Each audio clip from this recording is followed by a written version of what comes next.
My Seven Chakras, episode 235. That which you are seeking is seeking you. The seven chakras, swirling vortices of energy, positioned throughout our body from the base of the spine to the crown of the head. For thousands of years, this ancient wisdom has been passed on from master to disciple. What are the functions of these energy centers? And could these chakras help you unlock your destiny and find your true purpose? Welcome to My Seven Chakras. And now, your host, Aditya Jai Kumar. What's up, Action Tribe? AJ here, founder and host of My Seven Chakras, the show where we always dive deep into the ancient world to uncover nuggets of wisdom. And wisdom that will help you find meaning in your life. So if you've stumbled upon a new way of living and if you're looking for your tribe, then I'm offering you an invitation to join Action Tribe, which is the name of our global community. And to help you get started, I've put together a reading list for you that consists of 21 of the most recommended books on our show. Some of the books that are featured on this list are Hands of Light by Barbara Brennan, A Return to Love by Marianne Williamson, Energy Medicine by Donna Eden, and Think and Grow Rich by Napoleon Hill. And there are 17 other books that you need to know about. And I know that many of you listen to our show on the way to work or while you're traveling, so I want to make your job a bit easier. And that's why I've created this PDF reading list for you. To download your list, go to my7chakras.com/reading list. Once again, that's our website, my7chakras.com/reading list. And if you've read the list and you know of some other book that really needs to be on this list, just email me. My email, as always, is aj@my7chakras.com. So before you forget, write this link in your notebook or your Evernote, or just open a new window and type in my7chakras.com/reading list to get your list and start going through the different books that are not only fascinating but really inspiring for you to read. And with that being said, we are now ready to begin today's interview. Our guest for today is Rebekah Freedom. So Rebekah, are you ready to inspire? Of course, I'm ready to inspire. Great. So Action Tribe, Rebekah Freedom McClaskey is a breakup specialist and psychic who studied the Buddhist approach to mental health at Naropa University, where she got a master's degree in transpersonal counseling psychology. She's passionate about using her extensive knowledge of love and relationships to set people free. So Rebekah, thank you so much for joining me today. Absolutely. Wonderful. So let's begin today's interview like we always do with some inspiration. My question to you is, what is your favorite inspirational quote and how do you apply that quote in your life? My favorite inspirational quote is one by that's credited to Rumi, and the quote is, "That which you are seeking is seeking you." And so how I apply that to my life is, especially in the transition of breakup, is to say that the things that we're really asking for, the things that are really what our soul is calling for, are in turn seeking us as well. And so it's just a matter of standing in faith that what you truly want is coming to you. Wonderful. So thanks a lot for sharing. I think this is one of my favorite quotes as well, because it's so empowering, it's so inspiring, it's really motivating, because sometimes we feel that, no matter what we do or we try, we're not making that much progress. But to just know that which we are seeking is also seeking us makes us feel that, maybe we're just around the corner. Maybe we're just almost reached that finish line or met that person or achieved that objective. So thanks a lot for reminding us of this wonderful Rumi quote, that which you are seeking is also seeking you. And with that, let's dive in. So talking about your book, what inspired you to write your book, Breakup Rehab? Well, breakups, of course, are such a big transitional part of our lives. And the kind of story of my life is that both my parents died when in my 20s. My dad died when I was 20 and my mom died when I was 27. And so as I studied psychology, I knew that I didn't want to go into the field of death and dying grief work, but right next to that was divorce and breakup. And I became intensely fascinated by relationship and love and why we choose the partners that we do and why relationships are healthy and long-term and which ones are not long-term. And so with all of that, I decided I was called to use the 12-step model from AA and construct a book that really took people through the steps of healing through this major transition time, through this time of grief. Yeah. Got it. So thanks a lot for sharing.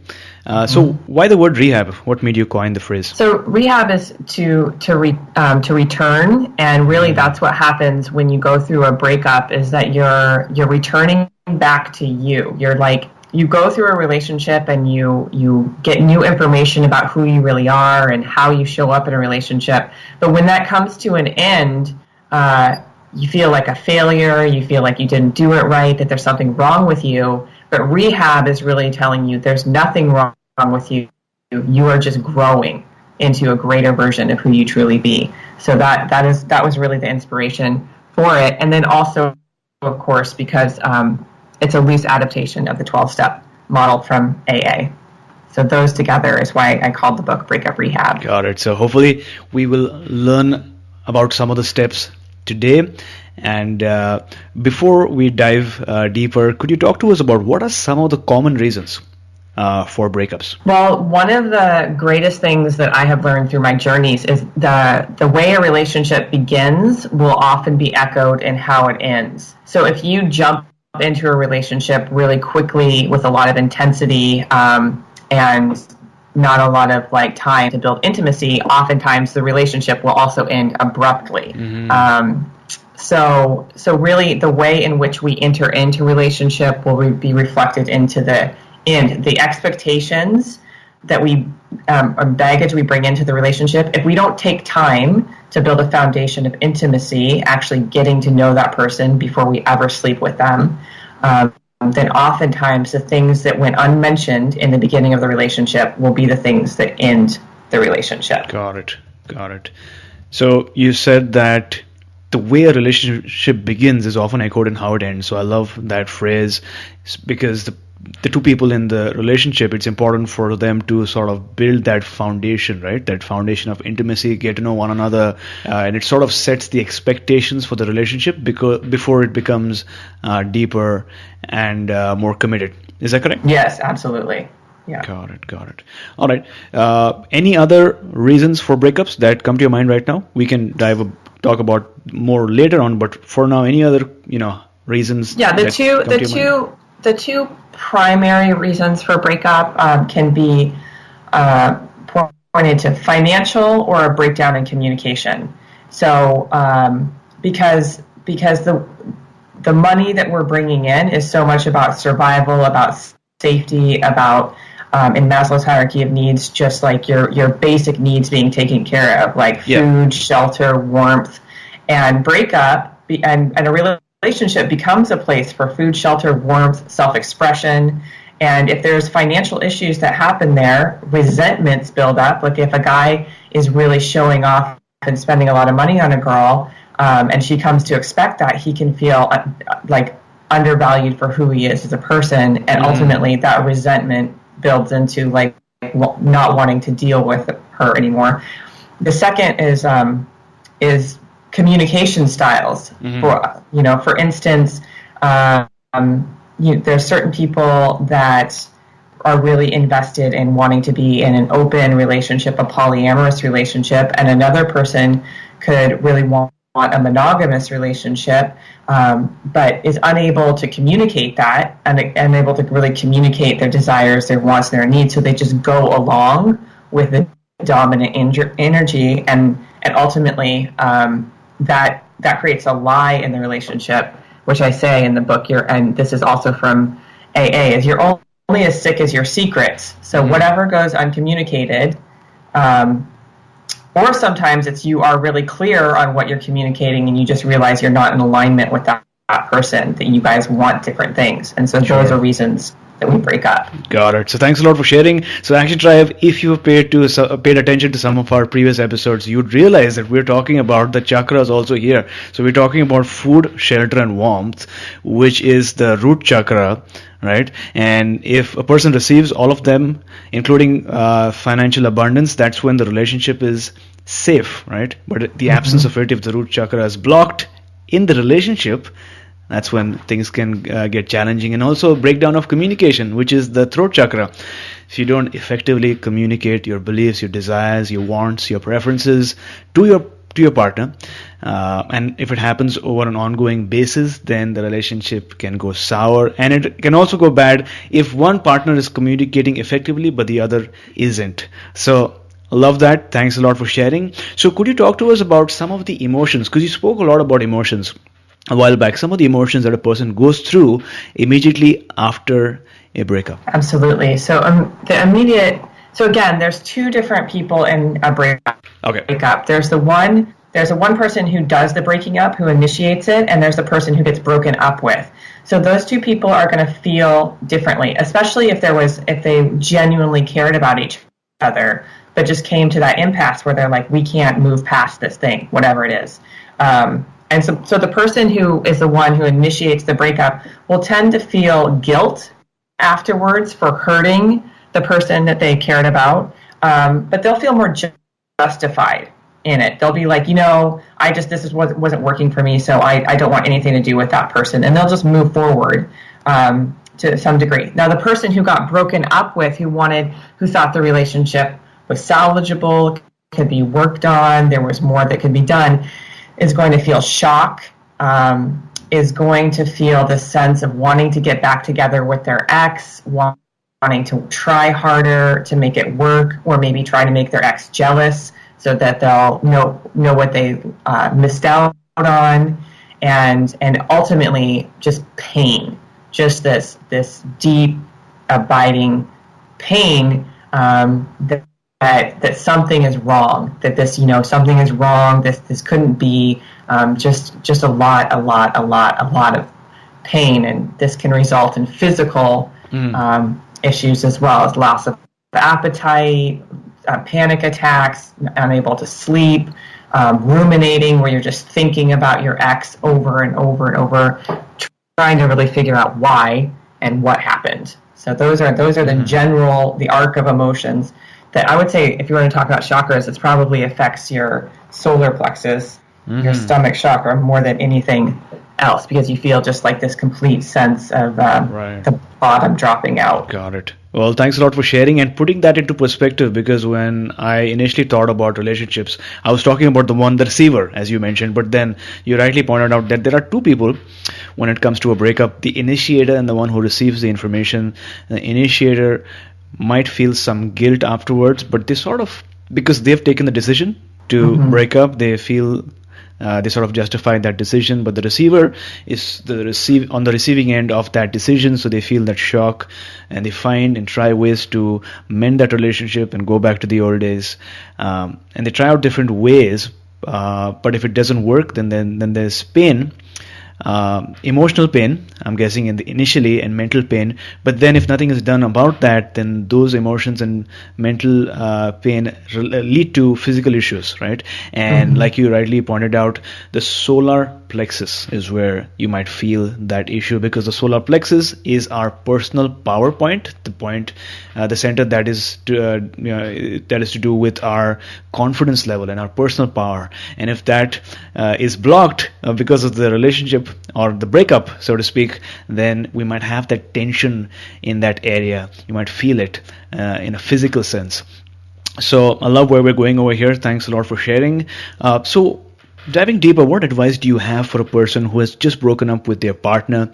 What should they do next? Well, the kindest thing you can do, and it's counterintuitive, it's counter-impulsive, I would say, is that you should really step back. You should just step back. If you can go into this period of time of no contact, where you just really, maybe anchor in a date where you say, okay, for 2 weeks or for a month, We just need to not talk to each other. And for the person who is broken up with, it's to really take time to heal and take inventory of their role in the breakup, and also to do the pros and the cons of the relationship they were just in.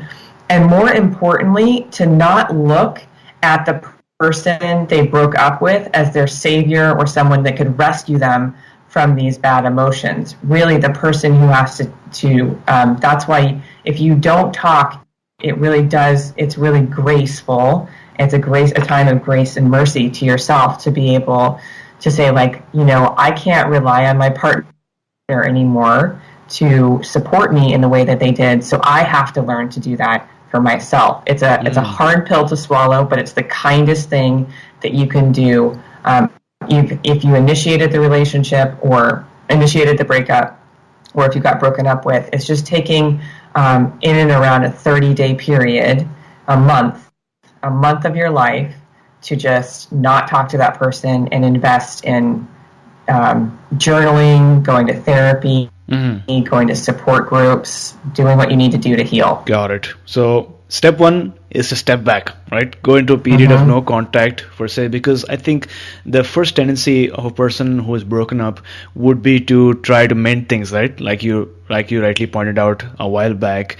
And that effort, those trials, especially if they don't work, they lead to a lot of pain. So this period, Action Tribe, these 2 weeks or maybe 30 days, it's time for healing, really introspection, understanding what might have happened or what might have gotten wrong. So sort of really analyzing your entire relationship and giving yourself that time to heal. Maybe reaching out to a group, a support group, so to speak, or maybe your friends. Would it be good to reach out to friends in such a time? No. Okay. having I just wanted to clarify. Okay. And I'll clarify that. It's kind of, because okay. A lot of people, after my most recent breakup, I did talk to friends a lot. And ultimately what happens when you are talking to friends quite repeatedly, it actually refreshes the energy of the breakup. It keeps it really alive in your system. Right.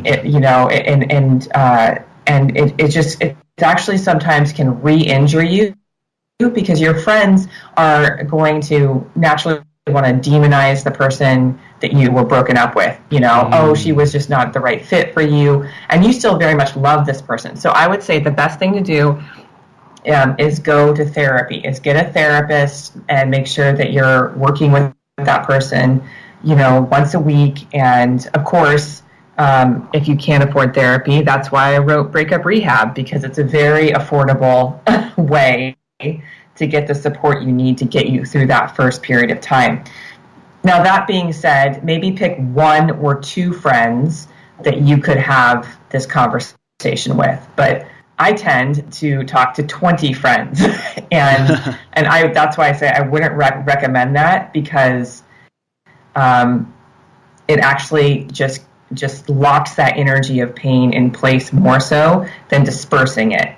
And so find one or two people, including a therapist, you can talk to, and then get into the steps of breakup rehab to really get you through that first initial period of breaking up. Got it. Now, you offer 12 steps in breakup rehab. So my question is, how do you come up with these steps as they relate to a breakup? Is there a story behind that? Yeah, the story behind it is I used to work in addiction. So I used to take my clients to AA, and I used to go, and at the time I had this idea, the inspiration for the book was like, well, why aren't there 12 steps for a breakup? You're intoxicated by love. You build your life on the hope of like having babies with this person or having a family, fusing your life together, and the world of imagination and fantasy and doing reality, doing life together comes to a crashing halt. Mm-hmm. And we literally need to detox after that period of time. We actually, our bodies, when a relationship comes to an end, our brains weigh the loss heavier than the joy of being in a relationship. So when a relationship ends, we'll actually feel the loss way more than we did the joy of actually having the relationship. And it triggers the reward center in our brain, which people see the same as when you're using drugs. The reward center gets triggered. So the reason I did 12 steps is really to acknowledge that we're going through a period of being intoxicated by love, and after we get out of a relationship, we have to go through a detox period, a sobriety, a period of becoming sober. Got it. So let's talk about the first step. What is the first step in your 12 steps in breakup rehab? The first step is to let go and forgive. So diving a bit deeper. Is hard. Yeah, exactly. Why is it important to really forgive the person? So I describe forgiveness as not holding yourself or another person hostage to the past, because that's the very thing that's going to happen. Is our brain is going to ruminate, it's going to think over, it's going to obsess about and fixate on the person or the event that happened. And so when you forgive, you say, okay, I'm going to release myself from the energy of the past and just move to acceptance that I did the best I could do with what I had at the time. I couldn't have done better because you didn't know better. You only know better in hindsight.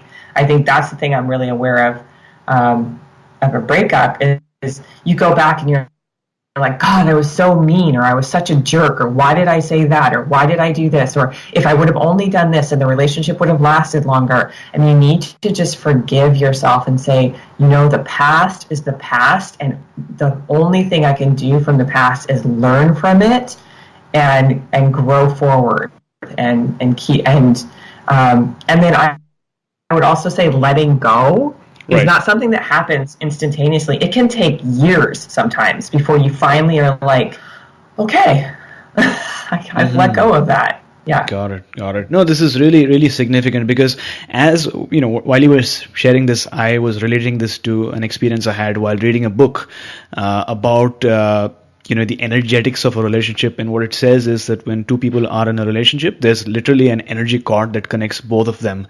And obviously when they break up, that cord breaks up literally. And sometimes you might still have some connection energetically to the other person because, the two people in a relationship are literally drawing on the energy, right? And that's why they say that when you're in a relationship or when you're married to the other person, you sort of tend to look like the other person, right? Have you heard of that? Mm-hmm. Yes, I've definitely heard of that. Yes. Right. But when it breaks, when the energy cord breaks, it can really hurt. But like you said, step one, not to hold yourself or the other person hostage for the past, for the relationship that you had, and to release yourself completely from the energy of the past. So love what you said about that. Now, step 4 on your 12-step plan is to face your fears with love. So firstly, what fears does a person who is really recently broken up go through, and how can they use love to face them? Absolutely. The fear is that that person I was with will forget me. I'm unlovable. No matter what I do, I can't get what I want. Everybody else can get what I want, but not me. I'll be alone. And this is the biggest one, and this is the primal fear, is that I will be alone forever. I was rejected, meaning to be pushed back. It's not even, rejection is like the opposite of forward movement. It's like almost to devolve, not to evolve. I'll be pushed backwards. And so those are the really big fears. That's the biggest one, is that, and it sparks their survival instinct. I won't belong. I'll be isolated, alone, and separated. Now here's how you face that fear of being separate from, right? Isolated, alone, lonely, depressed, full of anxiety. With love is this connecting force. It says, I will grow you. Love will grow you. Sometimes love grows you inside of a relationship. It brings those two people together, and it says, have this experience, have this shared experience of life together. And sometimes that love will say, like, oh, okay, you have outgrown this relationship, and the relationship will end, but love never stops growing us forward. It never stops connecting us with our unique destiny and our purpose. And so to face your fears with love is to say, like, and this is the hard part, is, I'm not alone. I am growing, and this is a lesson. This is a lesson. This is part of my journey on earth. And to say, I can still desire to be in relationship, but I trust that love knows better than I do. Love knows better than I do, and just to really surrender to that. Love that. So Action Tribe, in case you didn't quite catch the 2 points. The first point is the first fear that most of us face after a breakup is that my partner will forget me and go on with life as the usual. And the second fear is that I'll be alone forever. And no one wants to be alone forever. And it's sort of, like you pointed out, takes us back to the caveman age when, if for some reason you did not behave according to the tribe, then you were put outside, you were excluded from the tribe. And so that survival instinct kicks in. No one wants to be alone. No one wants to be excluded from the tribe, because that exclusion means that you don't get food, shelter, or clothing, or even warmth. So, the solution is to really reconnect with love, because the universe loves you. It knows exactly what is in store for you. It mends, it helps you grow, it helps you evolve. And even when you feel that, or when the universe feels that that particular relationship is not suited for you, when you've outgrown the relationship, so to speak, that's when you go through this phase which we're talking about today. So thanks for sharing, Rebekah. Step 5 is live your purpose, which I feel is a big and bold subject, right? So how do you help your readers live their purpose in the context of breaking up? I mean, you can feel just directionless without your relationship, and I really want to emphasize whether it's an early on relationship that maybe lasts just a couple of months, or a relationship that lasted many years. Sure.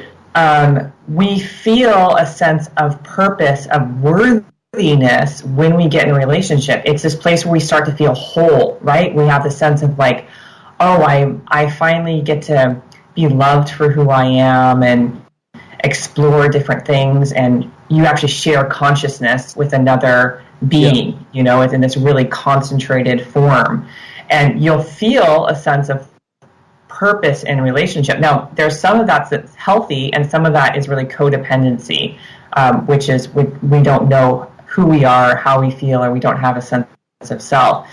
So breakup, actually, when a relationship ends, it can drive us to really explore what our purpose is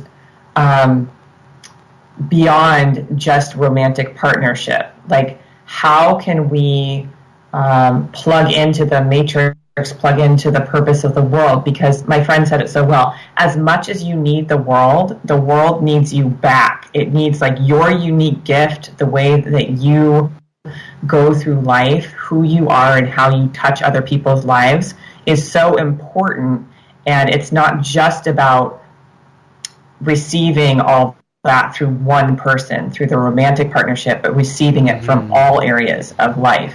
Got it. So I love the fact that you brought out these two topics, which is one is the healthy sharing of consciousness between your partner and you, and the other one is codependency, which is not so good. And the fact that the absence of that relationship, that vacuum that is created as a result of the breakup, can actually be good, because it will help you find your purpose, or at least think about your purpose on this earth outside of the relationship. It will really take you on that quest, because at least for a brief moment, or for a few weeks, months, or even years, whatever it might be, you do not have to focus mainly on the relationship. Your focus changes. But I want to talk about the difference between healthy sharing of consciousness, the positive part, and codependency. What exactly is codependency? Just for our listeners to get a better understanding of it. Yeah, so codependency is often, the short of it is often unresolved childhood wounding or trauma that happened early on in life between the ages of 0 and 8, when we're really forming our nervous system and we're forming our orientation to life and to the world. And there's a lot of different beliefs that that then are reflected in our behaviors, where we feel like our only sense of worth is if we're in a relationship, or we use sex instead of intimacy, or oftentimes we feel like people don't know how to take care of themselves. We can only take care of them. They have to perform in a way that suits us. That's codependency, where there's a focus on the external world versus a balanced weaving between external and internal, which that's the healthy part of the conscious sharing, is that I had a partner who was very much into doing ayahuasca and doing ceremony with plant medicine. And that's not really my pathway of spiritual exploration, but I appreciate it. My pathway is through psychology. It's a different thing. So we could each have our own experience and share that experience to expand our consciousness versus having one person try to conform to the other person to fit in, which is more codependency. Does that make sense? Got it. Well, thanks a lot for that. And when you shared that, it sort of reminded me of a quote that I heard in a yoga studio, which was, "We are all heading towards the same spot or the same location, but we're heading from different areas. So we have different mediums, different ways of getting there, and we all need to find our way or our modality or our path, and not sort of conform to our partners or that of our friends and family." So thanks for sharing. Now I want to talk about step 7 for a moment, which is to practice humility and gratitude. So could you talk to us about how humility and gratitude helps us overcome a breakup?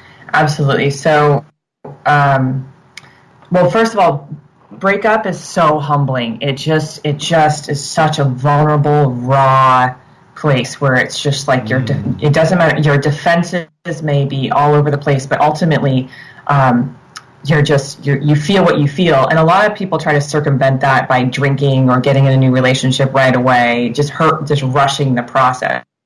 But if you're humble, it slows you down. It really slows you down to be like, wow, there is a lesson here. And I love what Dr. Wayne Dyer says, is he's like, all rivers flow to the ocean because the ocean stays low. It stays humble.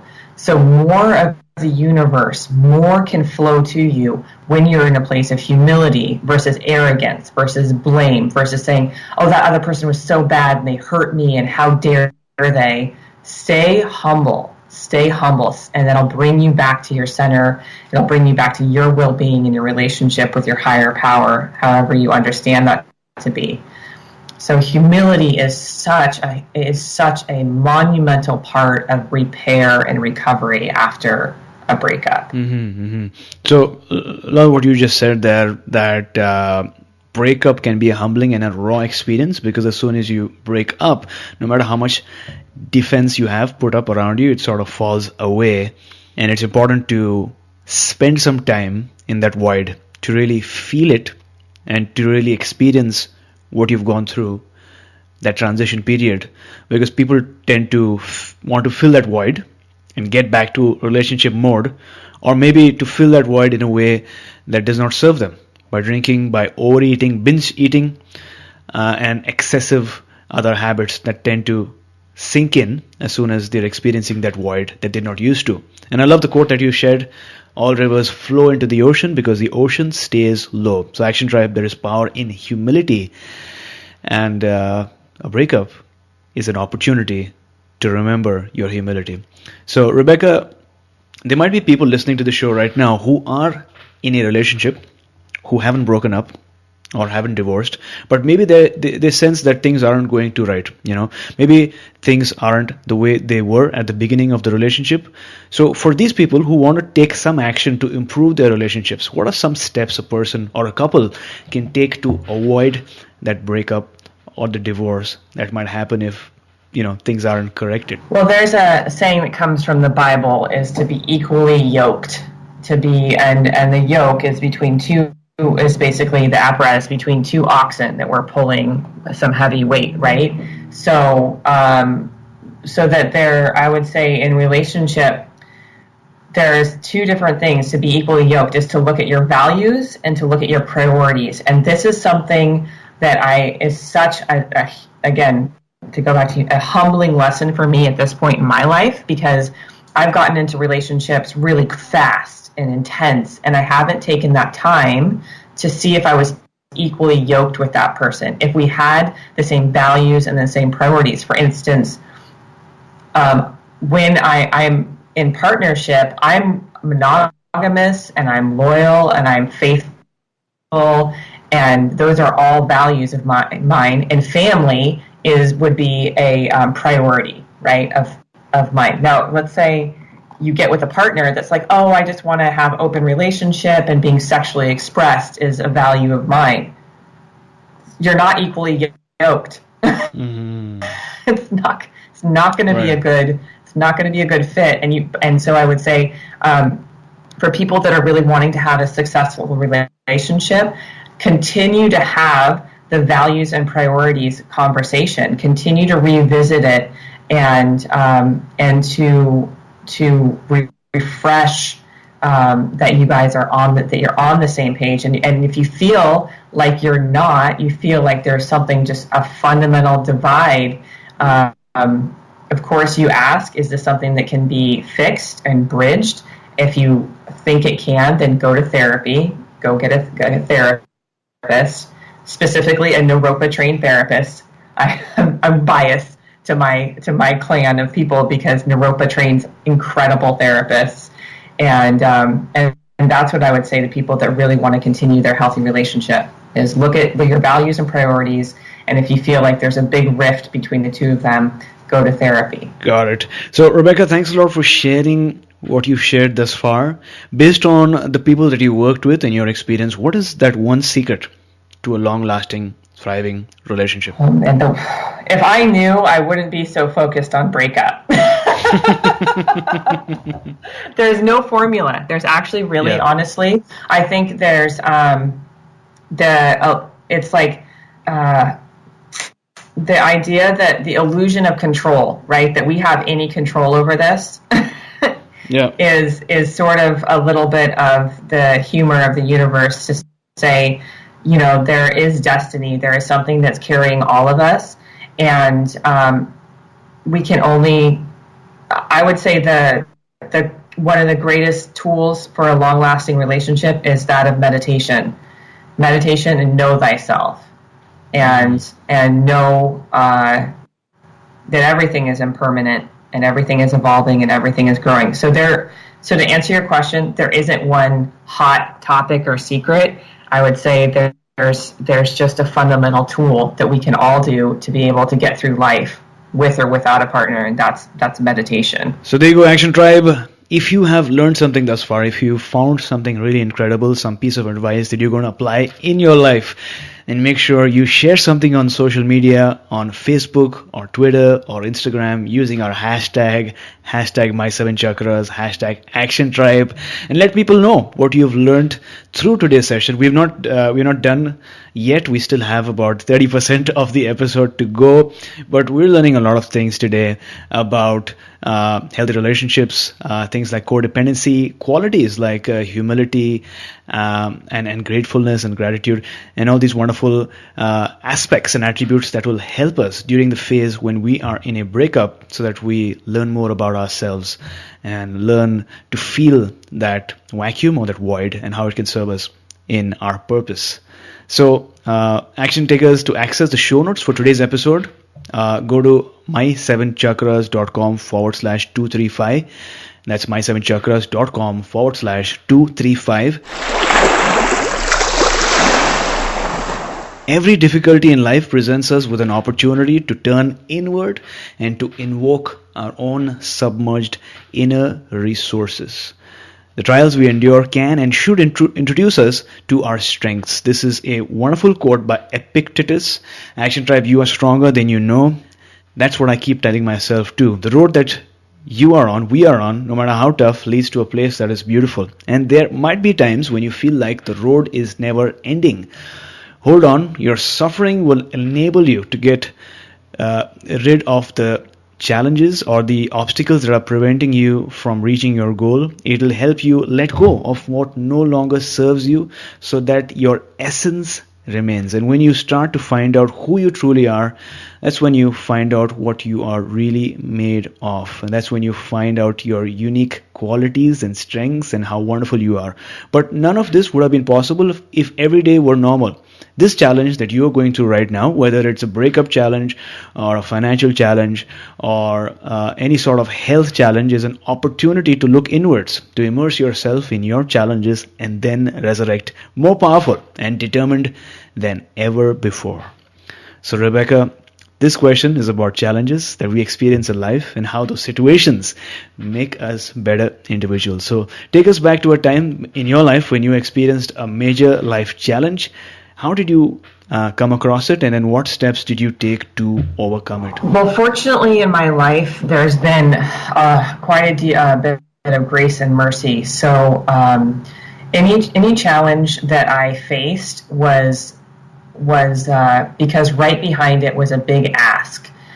So, for instance, when my mother died in 2007, I'd been wanting to go to grad school and to get my master's from Naropa University. So how I faced that challenge was to look at how I could alchemize the experience of grief and turn that into service. So I would say every single time, whether it's been a breakup or financial challenges, health issues, I always look at it, take that time to go inside to figure out how I can heal myself and then alchemize that into service. And that's what we're doing here today, right? It's just say we all need each other. We're all in this together, and that our suffering does not have to be something that we do in silence. We can actually turn it into the seeds of service. Got it. So based on what you shared, maybe in just one sentence, what is that one major life lesson that you'd like to share with our listeners? One life lesson is don't give up. Just keep going. Don't let anything surrender. Don't let anything make you give up. Just keep trying. Got it. So thanks a lot for sharing. The story that you shared, that when your mom died in 2007, obviously it might have been a challenging, difficult situation that you were in. You had been wanting to go to grad school. That was your next goal. So you were in a really tough situation, I can imagine. But instead of letting go of your dreams and your vision, which I'm sure that your mother would have wanted you to do as well, you asked yourself, how can you transform that energy of grief into a more powerful energy, a more positive energy that could lead you to achieving your goals. So I love the word that you used, alchemize the energy. And Action Tribe, alchemy, if you don't know already, alchemy is an ancient technique. I'm not sure if they actually found that out, but a way to transform normal metals into gold, right, Rebekah? That's yes. What alchemy is all about. So in this situation, alchemy is how do you transform that energy that isn't serving you into a force that can transform not only your life, but that of others as well. And so Rebekah shared and encouraged us to not give up, to never give up. So thanks a lot for sharing that, Rebekah. Absolutely. So Action Tribe, we are at the 90% mark of today's session, and no matter where you are right now, I want to thank you for joining us so far. I don't know what made you press the play button today, but I'm sure that it's taking you one step closer towards your human revolution, your total transformation. And on this transformation, many of us have a plan or a vision of how we think our life will turn out. And while it's important to have that life plan, it is also important to realize that the universe has included you in its universal plan. The universe, as I'm understanding, is an intelligent, benevolent energy. Call it the infinite intelligence or the universe or God. And it seems to know what's best for you. And it will provide you numerous opportunities all along your journey to transformation, whether it is a challenge or an obstacle or even a breakup. That can be an opportunity for your transformation. But the key, as we're learning, is to let go of trying or that extra effort that you might put in. You must learn to sink into the prana and the universal energy field around you, just like you're in an ocean, floating with the energy all around you, letting it guide you, not forcing your strength to get somewhere, but instead using the force of the waves around you to multiply your own strength. And if you're listening to my voice right now, then hear me out, because you need to let go. Because as E.M. Forst once said, we must be willing to let go of the life we have planned so as to have the life that is waiting for us. So, Rebekah, as on today, what is your life purpose? Freedom is my life purpose. That's why I made it my moniker, is because we all deserve to be able to experience the energy of expansion and devotion at the same time. And to me, that's freedom. Got it. Thanks a lot for sharing. And with that, we have arrived at the last round for today, which is called the Wisdom Round. Our listeners know this round very well. In fact, many of you guys love this round because you take a lot of notes. But this round has 4 questions so that you, Action Tribe, can take note and take action. So, Rebekah, what is the best advice that someone has ever given you? I would say my dad gave me some really great gems, but he said, Rebekah, there is no right or wrong. Just get the story. Just live your life, and we so often sink into just right or wrong versus actually just live life. So name one personal habit that keeps you going. One thing that really helps me, of course, is dance, is to be able to move my body. And I really noticed how frozen I've gotten in breakup. And so it's so important to just move your body and really let that energy flow through you instead of get stuck in you. So there you go, Action Tribe. Dance like no one is watching. Mm-hmm. So, Rebekah, what is your morning routine like? Do you have a morning routine, or do you have an evening routine or something like that? My morning routine, specifically to Breakup, is I have 7 different oracle card decks. And so I will, whether it's using my decks to get some wisdom for the day or starting my day with a quote or something that's inspiring, that's how I begin my day. It's something that really is going to light me up from the inside out. Got it. So name one book that you'd like to recommend for our listeners today. I think one of the greatest books is Letting Go, The Path to Surrender by David Hawkins. And it's phenomenal, and it talks about how we can change our vibration from that of shame and guilt to that of love and joy, among other things. Got it. Yeah. Got it. Thanks a lot for sharing. Action Tribe, I know how much you love our books that are recommended on this show, and that many of you get these books as soon as you hear them shared on the show. And that's why Audible.com is offering Action Tribe one free audiobook download with a free 30-day trial so that you can get to check out their amazing service. Now, in case you don't know, Audible has over 180,000 titles to choose from for your different devices, iPhone, Android, or Kindle, including bestsellers like The Chakra System by Anadia Judith, Autobiography of a Yogi by Paramahansa Yogananda, and A New Earth by Eckhart Tolle. To start listening to your favorite book right away, to download your audiobook, go to my7chakras.com/free book. Once again, that's my7chakras.com/free book. And once you start listening, I'm sure you won't stop. It's a wonderful service. So, Rebekah, thank you so much for joining us today. Before you go, tell us one thing that you are really grateful for, and tell us how we can find you online. I'm just really grateful for the grace and mercy of God to be able to carry me, and the universe to be able to carry me this far, something that I can always rest into and surrender to. And how do we find you online? And how you find me is at RebekahFreedom.com. That's REBEKAH Freedom.com, or on Facebook under Breakup Rehab Support Group. So there you go, Action Tribe. RebekahFreedom.com. We'll have the link up in the show notes, or you can search on Facebook Breakup Rehab Support Group, and you'll find. Is it a Facebook page, or is that a Facebook group? It's a Facebook group. Okay. Yeah, it's a group. Got it. Awesome. So thanks a lot for sharing, Rebekah. Thank you for coming on our show, talking to us about the power of overcoming a breakup and taking us one step closer to a human revolution. My pleasure. You were listening to My Seven Chakras. Go to mysevenchakras.com. Download your free gift, get inspired, and take action. Transform your life today.